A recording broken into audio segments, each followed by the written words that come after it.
Hey, welcome to Thirsty Amigos. Thanks for joining me on this episode. On this episode, I am going to be covering what a Blanco Tequila is.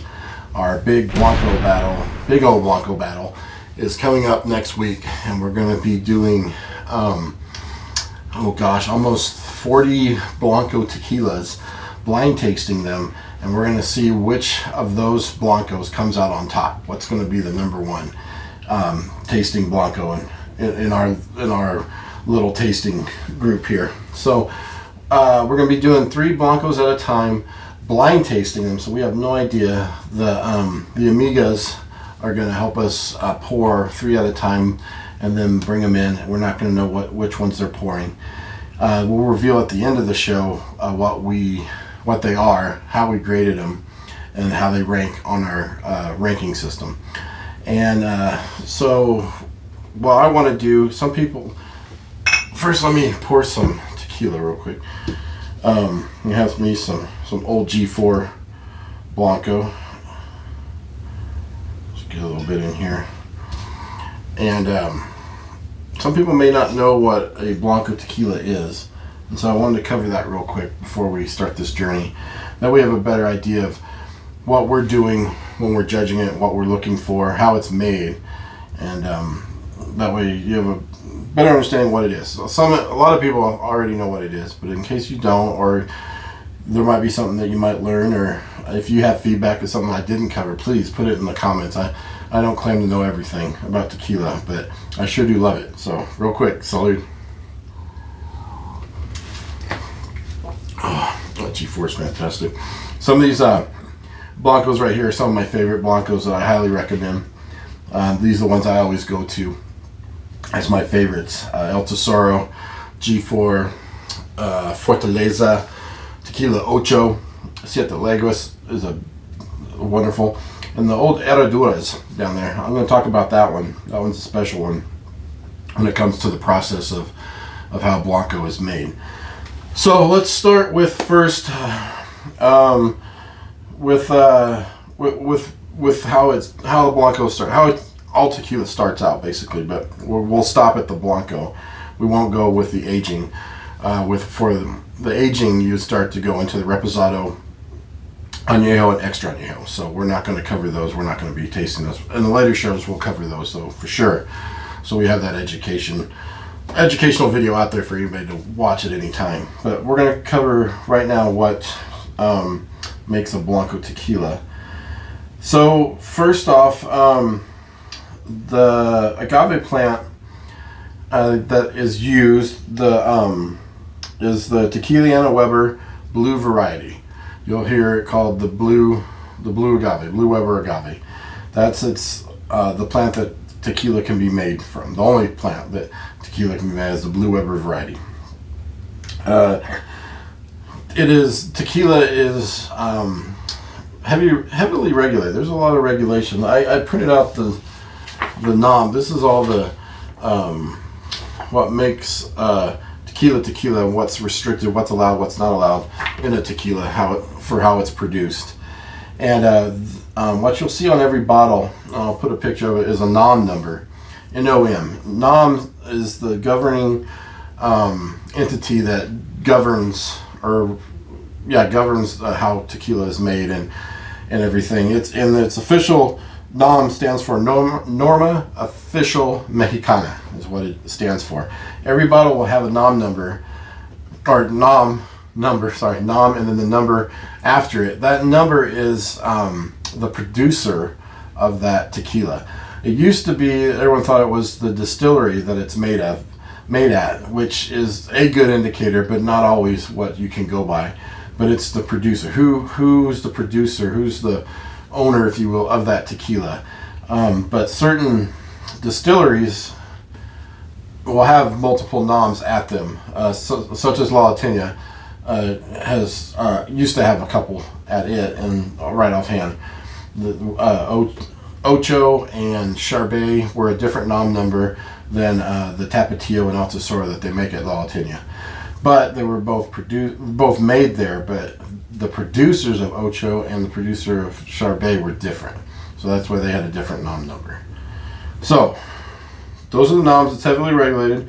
So let's start with growing the plant. Let's start with the Blue Weber Agave. So I have some videos here of when I went to the World International Tequila Conference in Guadalajara in 2009. There's a small group of us, 12. Amigo Tom was one of the ones that went with me down there, and we got to tour Tequila, the Highlands, the Lowlands. We got to go to the CRT, which is where the physical location of the governing body for tequila. So all the noms is at the CRT building in Guadalajara. So that was a really cool trip. So actually, I have a video of that whole trip condensed into just a few minutes for the whole week long that we went.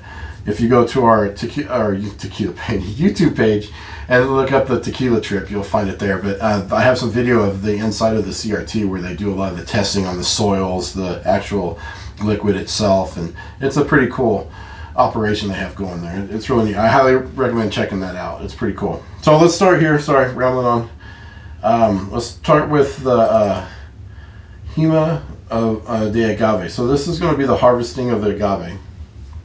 The Hima de Agave. So the person responsible for it is the aljimador, and that's him sharpening his koa. Is one of the tools they use to harvest the plant, the agave plant. And so he gets it razor sharp. These things are incredibly sharp. The humidor will pick a plant that's ripe, and the plants are ripe from anywhere from 6 to 12 years, usually 6 to 8 is the timeline for a plant. So it takes that long to grow a plant before it's ready to be harvested. And then once you harvest it, you basically kill the plant, and then that's what you use to make tequila. So it's not a reoccurring crop. Although each agave plant will shoot off 3 babies, helios, that they can replant later. But then again, you got to wait 6 to 12 years to harvest it when it's ready. So what he's going to be doing to the agave plant is he's going to chop off the leaves, the pencas, as they're called. He's going to chop all them off. He is going to expose the heart of the agave plant, which is called the piña. And the piña looks like a big pineapple once all the leaves are chopped off. And one of the things that instills a flavor profile is how much of the green is left on the agave plant. So when he's chopping these leaves off, he's getting it ready to be taken into town. But sometimes they'll do what's called in some of us double shave. They'll shave off even closer. So here I am doing a little bit of work on it. That, like I said, that koa is razor sharp. It just slices it right off. It's amazing how easy it is just barely chop them off. So again, you'll probably chop your foot off too, which is not a good thing. So that's the agave plant, the blue agave plant. That's how they harvest it.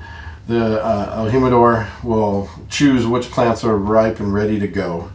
And then once those are ready to be harvested, they go to the distillery, and it's still a hand process to get those agaves out. There's no machines that will chop the leaves off, pull the plant up, and then put it up there.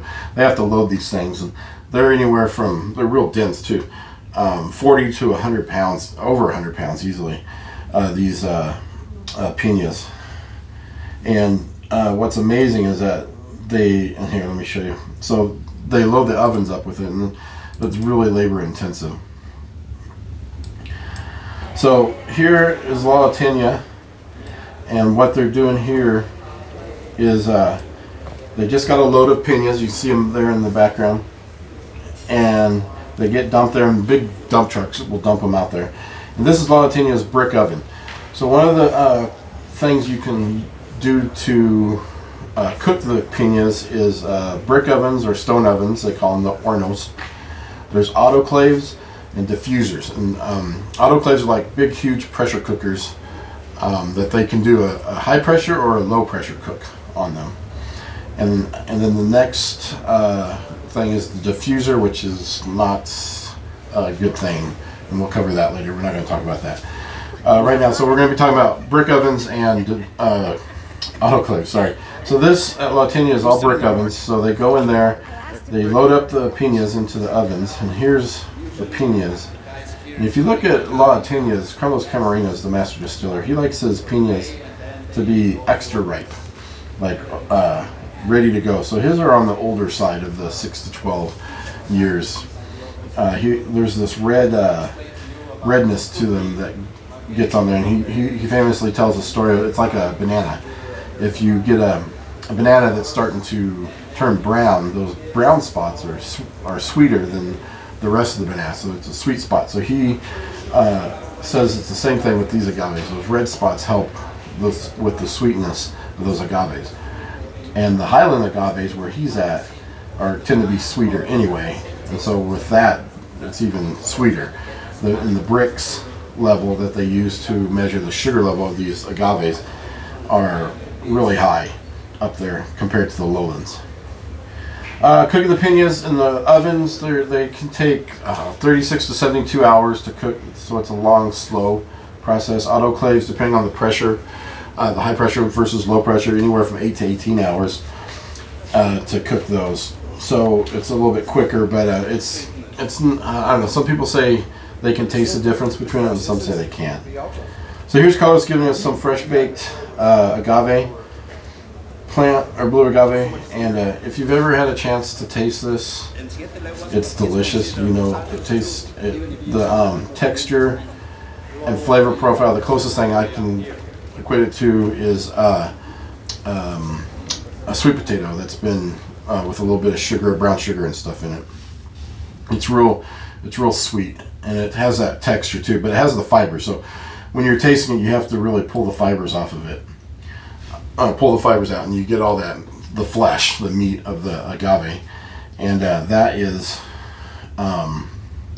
what you're tasting, and it is good. Once you have that flavor profile, and here's another video of the same process, different place.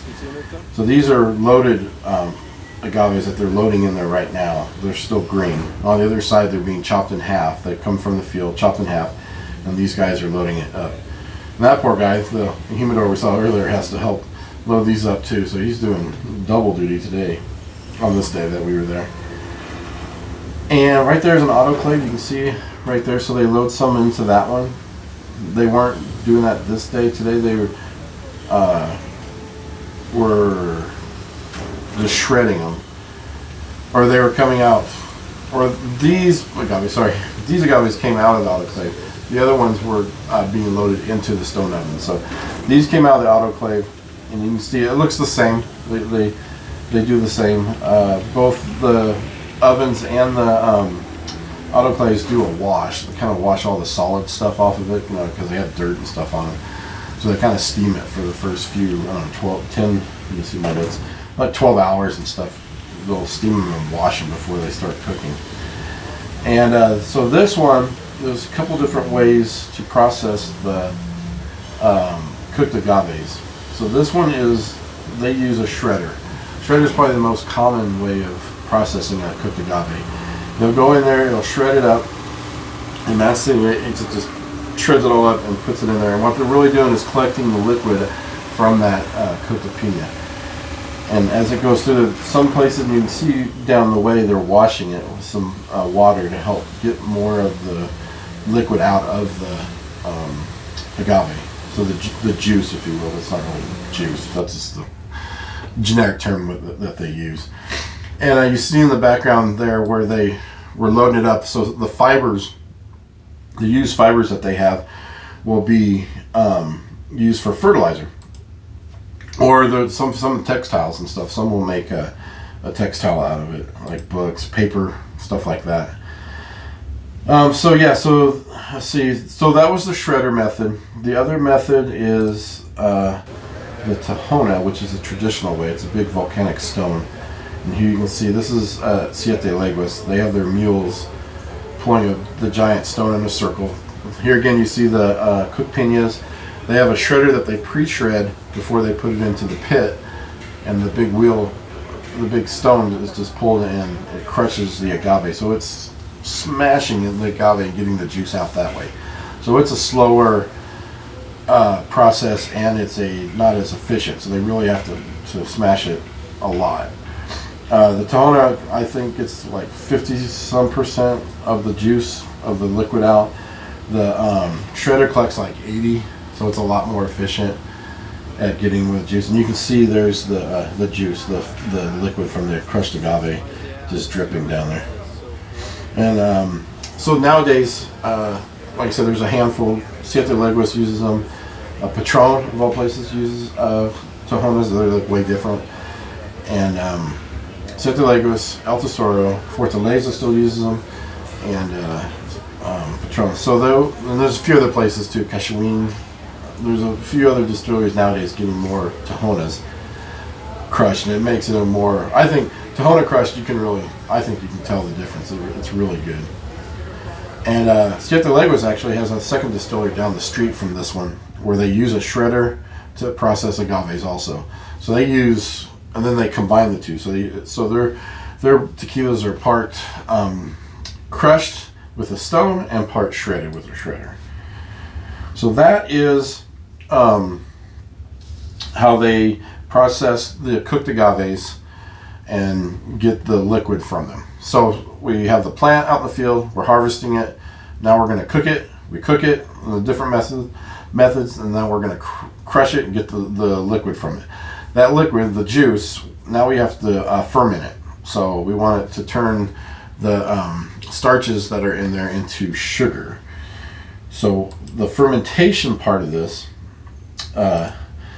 is, let's go here. It's fermentation, by definition, is where the transformation of sugars into alcohol is carried out thanks to the work of yeast. So yeast are a huge deal in making tequila. So some yeast recipes are heavily guarded secrets. Some are naturally fermented, open air, whatever's in the air, that yeast will be used to ferment. Or they have special yeast, champagne yeast, brewer's yeast, or a special batch, like I said, that's a well guarded secret. So they have their flavor. Yeast will impart a big flavor onto the profile of that tequila. So let's look at a couple fermentation videos here. And what's crazy is that the yeast will turn the starches to sugar, or to alcohol. And right here, so there's these tanks, there's two different methods. There's stainless steel, which these are all stainless steel tanks that they're using here. And then there's the wood fermentation tanks, which we'll show in a minute. But this bubbling here is natural. That's the yeast that is activated. It's alive. It's doing its thing. It's turning the sugars into alcohol. And so it bubbles like that, which is crazy. It's not being heated. There's no actuator in there moving it or anything. It's just doing that on its own. And you can taste it. It's pretty crazy tasting. It's a unique flavor. Fermentation, so in wood or metal vats like these can take anywhere from 36 hours to 6 days, depending on time of year and altitude where they're making it. Let's look at some wood fermentation vats. This is at La Alteña. Last was Tres Mujeres, in case you're familiar with them. So you can see, look at all those wood vats. There's a lot of them here, and I don't know if they've added more since I've been there. I'm not sure. But this is wood fermentation, natural. They use the natural yeast. Some of that yeast is on the actual wood itself that they're using, which is crazy. And there's some stainless steel tanks right there that they use for storing their tequila once it's distilled. Some distilleries too, if you've heard, use music to help activate the yeast, keep it happy, keep it moving. The sonic waves, if you will, will get the yeast happy and moving around, so they'll do their job more efficiently. This video is at La Alteña. They got a lot of brick ovens. Their two brands that they make there are Tapatio, which used to be Mexico only, but Charbet started importing it into the U.S., and El Tesoro is the other one. So El Tesoro is Tahona crushed only, and Tapatio, the sister brand there, is shredder crushed. So those are the two differences. So they have a Tahona there and a shredder. And okay, so let's look at some more wood fermentation. So yeah, so it can take a long time to ferment, and once it's done, once the yeast is done with its little thing, they take off the liquid, and they take the liquid out and get it ready for distillation. So here's one of the boilers. Look at that, the patents back in 1800s on some of that. It's crazy. That's an old boiler that they used for the steam and stuff for the brick ovens when they cook. And La Tenia, I guess, I can't remember when Carlos said, but at one time they used to not have electricity there, and not until the modern day age did they start to get light bulbs and stuff. And he said that was a huge revelation when they started getting electricity to the distillery. So it's pretty old school there. So look at all these wooden vats right here. Some of them are different sizes, which is crazy. I don't know if that's if there's certain ones that they use for certain batches or not. Like, is some of these used only for El Tesoro? Some used for Tapatio, and I'm not sure about that. I'll have to ask them when we go down there next time. So this is, yeah, look at that. It's all moving. And obviously these are woods. There's nothing going on in there. And you have to forgive me, I cannot remember what this man is spraying on these. Like I said, they do open yeast, so maybe this is something that helps it be promoted, the movement and everything of the yeast. Let's see if I'm missing anything here real quick while we look at that. No, we are doing good. So yeah, it's amazing to see all these.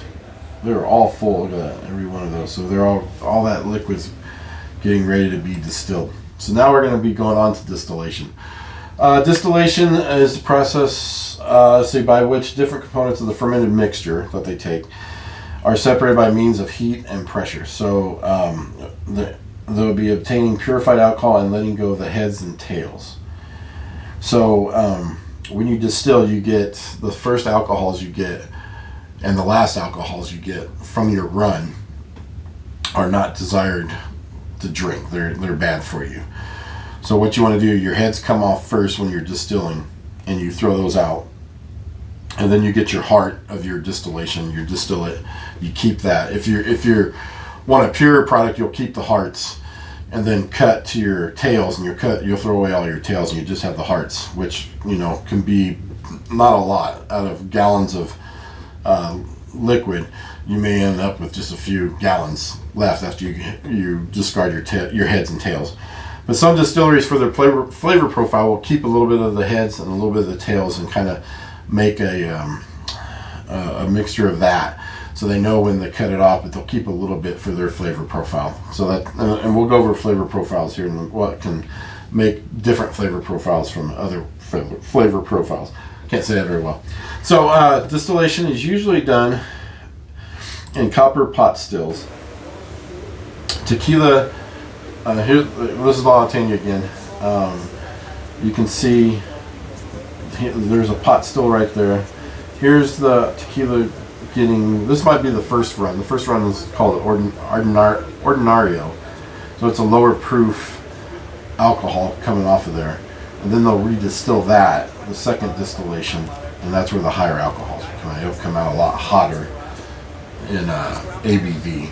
So this particular pot stills here are really old. You can see the two up on the left or right have clamps on them. They're really super old. The one right behind Carlos has bolts on it. He's pointing at right there. Those are bolted. The other ones are clamps. They're so old they use as clamps on those, which is amazing that they stay together. But there are a lot of clamps on, but they're really old. You get to see some of the size of the area. It's a big, but not big. But it's amazing that they make that much tequila out of that small area right there. And yeah, it's just old school looking. And they have a new distillery they made just up the road, I guess, for Tequila Ocho and a couple other brands, which is going to be nice to visit that.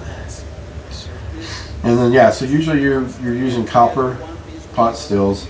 Some use stainless steel pot stills, and then some will use a combo of stainless steel and copper coils on the inside when they're distilling.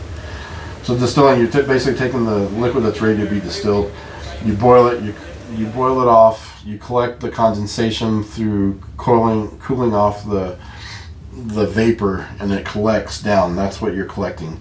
And then you take that, the ordinario, and you redistill it, and then that's when you get your tequila. That's when it becomes tequila after the second distillation. Some places like Casa Noble will distill 3 times. I think there's a handful, if that distills 3 times. And there's thoughts about that, like after 3 times, you're stripping all the flavor out. Even with 3 times, some people think you lose the flavor, but Casa Noble is actually, well, back in the day anyway, is doing it right. It actually tastes really good, being 3 times distilled. Let me pause here just a second. Salud. Gotta keep hydrated. Let's see. So that is distillation. So then now Blancos. Let's go to the norma of what a Blanco is. Blanco, it can be called, let's see what we got here, Blanco or Plata. For the American market, it can also be called silver or platinum.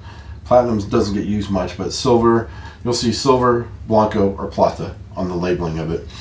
And per the NOM 4.36.1, silver tequila, Blanco. Transparent product, not necessarily colorless, without additives, obtained through distillation, whose commercial alcohol content must be adjusted by dilution with water and the provisions in Article 6.1.1.1.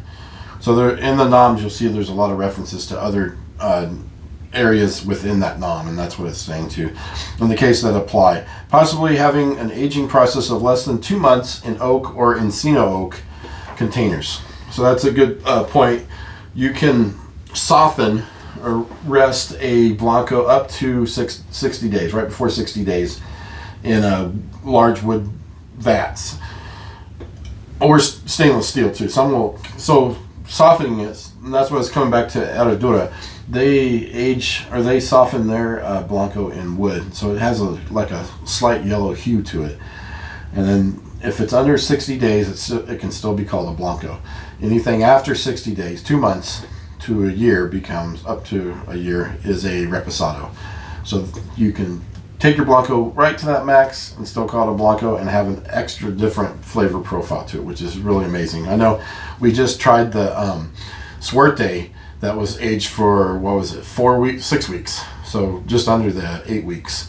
So you can go back and watch that video. It was really interesting, the flavor imparted on it, just that short time. Some will take the Blanco and rest it, soften it for, I know there used to be a brand, I can't remember the name, sorry, that used to rest their Blanco or the tequila in stainless steel vats for like a year. It would sit there and just sit there for a year and soften, like oxygenate, if I said that right, sorry, oxygenate for like a year to help soften it and give it a different flavor profile. And then some places will bottle it right after distillation. As soon as it comes off the still, it gets put in a container and then it gets put right over to bottling. Excuse me. So you can, that's one of the ways that a Blanco hits the bottle, is like that. Oh, okay, so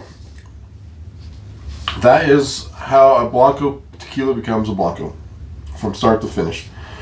Now, for our tasting that's coming up, we are going to be doing the certain categories. How does it look? The aroma, the taste, the finish, legs and pearls, how it looks in the glass when you swirl it around. We're going to be assessing all that on a 100-point scale. And that way we can have a little bit bigger scale to help separate certain tequilas from other ones. If we have a tie at the end of all this, we'll go back and reassess them. It would be interesting though, because we're going to know which brands are which at that point. So it won't be a big blind tasting. So we'll have to cross that bridge when we get to it. That'll be interesting to see if we have a tie. And then, so a lot of people say, well, there's so many Blancos on the market. How are they different from each other? And back in the day when I took the tour, I was making notes, and I was still learning a lot about tequila, and I still am. You always are learning more stuff about this awesome spirit as you go along. And some of the things I've wrote down that help differentiate some of these all these right here from each other are where it's grown, highlands versus lowlands. One of these is a lowlands, or two of them technically on the table are lowlands. The rest of them are highlands.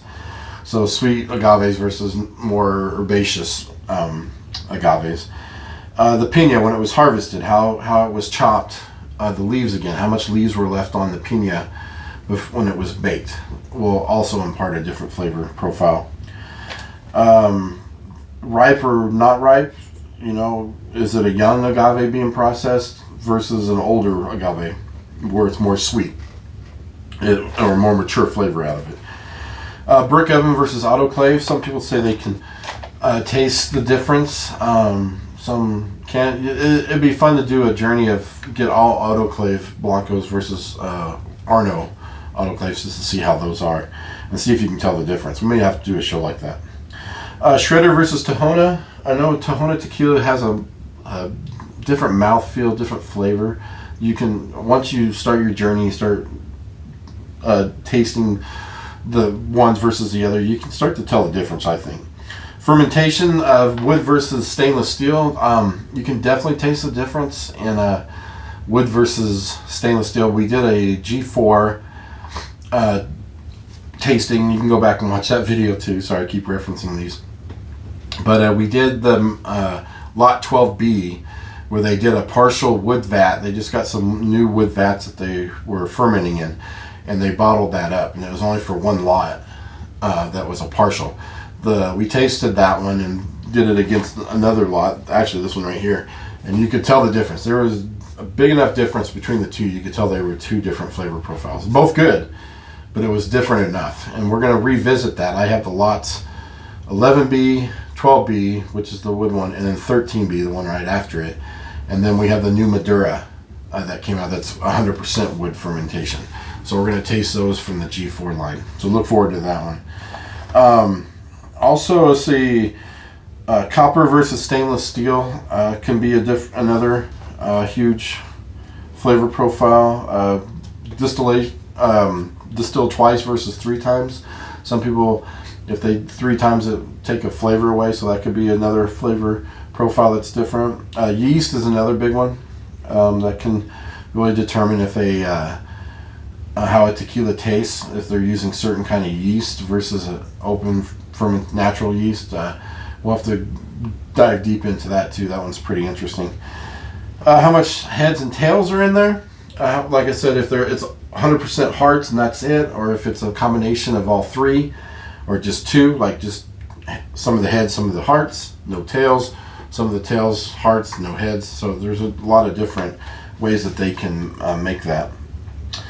And the water source. So that brings me to a neat story that Carlos famously told. Carlos Camarena, the master distiller of El Tesoro, his grandfather, I think it was his grandfather or his father, when they were making tequila early on, used to have 2 distilleries. I think one of them burnt down long in one of the wars or something. Don't quote me on that. But anyway, what it is, they used to have two distilleries, and both making the same tequila at the time. Let's say it was all Tapatio. They were making Tapatio tequila, and what they noticed is that the locals were always buying the tequila from one distillery over the other one.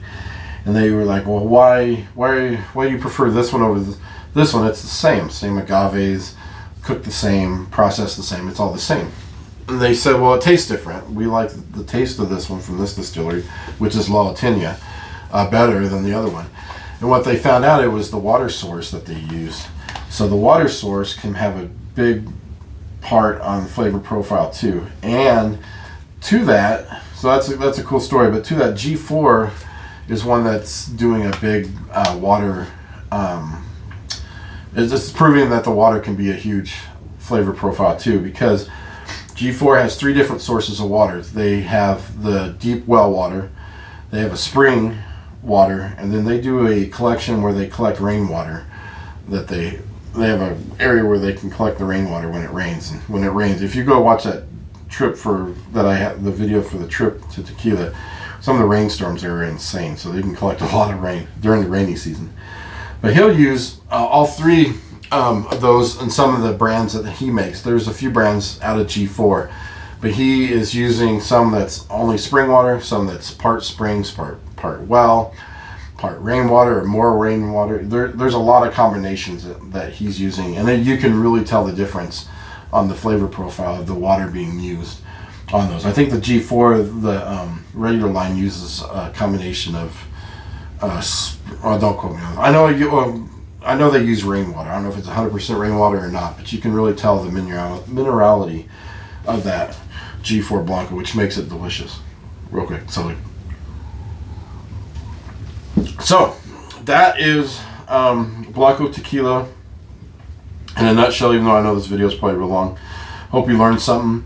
If there's something that I didn't cover that you guys know that I left out, please put it in the comments so people who find this video can go back and learn more about this great spirit that we're going to be tasting.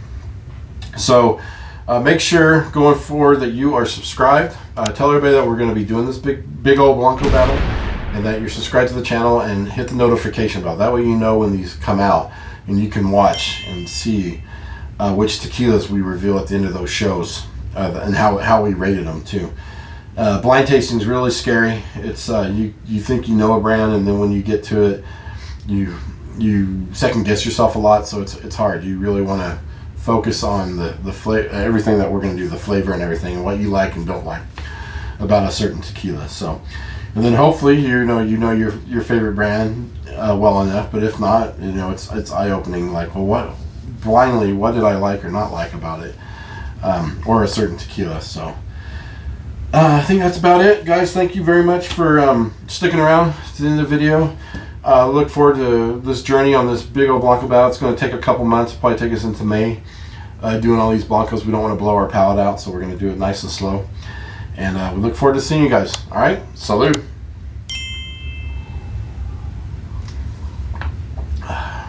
Oh, that's so good. Get some.